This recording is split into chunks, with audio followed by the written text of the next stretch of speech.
Sprat and Winkle. Winkle? Are you taking...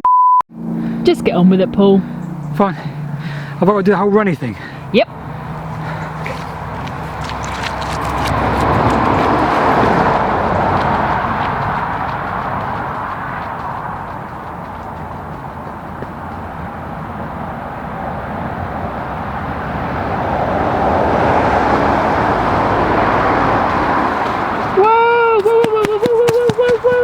I forgot to press fast forward. Sorry.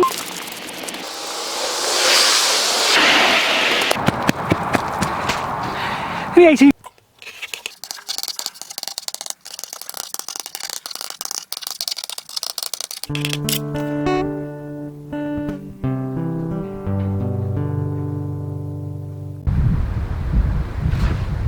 Regardless of his ultimate beaching fate, the Andover to Southampton route was considered of high value in the race for the north to the south.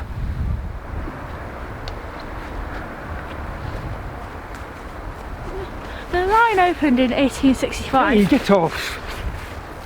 The line opened in 1865 and was under the control of London South Western Railway until grouping took place in 1923. Southern Railways then had control and did so until 1948, when BR eventually took over. The line was finally closed in 1967. Notable points along the line would include Andover Junction, Andover Town, Clapford, Fullerton Old, Fullerton New, Stockbridge, Horsebridge, Mottisfont, Romsey, Nursling, Wherwell, Long Parish, and Redbridge. So, to conclude matters, that's here, here, here, here, here, here, here, here, here, here, here, here, and here. Marvellous.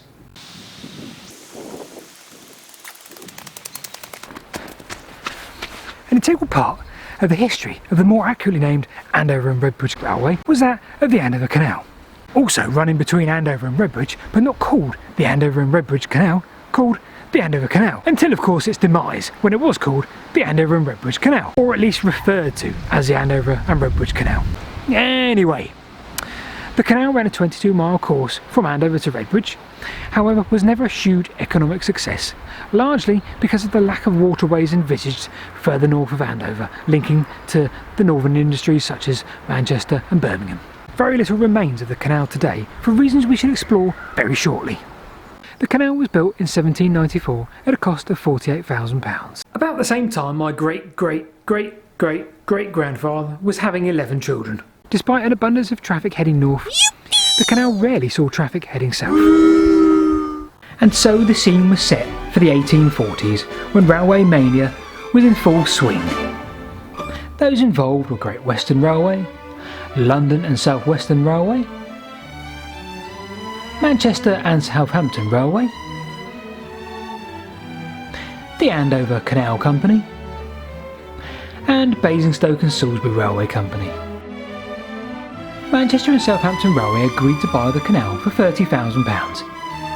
However, the bill was rejected in 1845.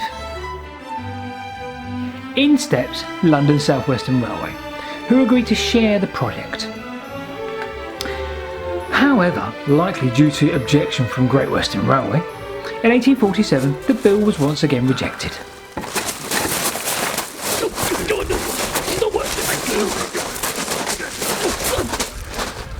In the meantime, London South Western Railway had a bill granted to build the Basingstoke to Salisbury line.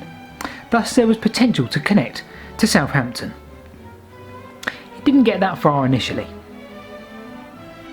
Things were moving slowly, so at this time the canal decided to purchase its own barges.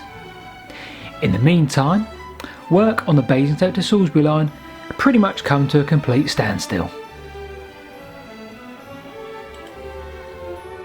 London South Western Railway and the Manchester to Southampton Railway wanted the canal to close and paid the directors £9,000 in 1851.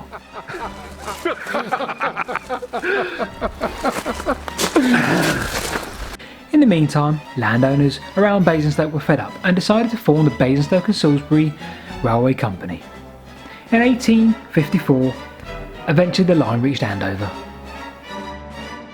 In the same year, GWR then attempted to buy the canal. They persuaded the Andover Canal Company to form a railway company. In 1857, Andover Canal, in agreement with GWR's plans and ideas, set up the Andover and Redbridge Railway Company. In 1858, they obtained a bill to build the line. As can be seen here in this excellent reenactment, London South Western Railway and Great Western Railway had much debate over who should buy the Andover Canal Company, and eventually it was agreed that London South Western Railway would finally buy the company. In 1859 the canal ceased, and on the 28th of September work started on the line. The first sod was cut by the Right Honourable Lord Palmerston, the Prime Minister at the time. In 1863, the Andover Railway Company absorbed into London South Western Railway, and by 1865 the railway was to open with very little ceremony whatsoever.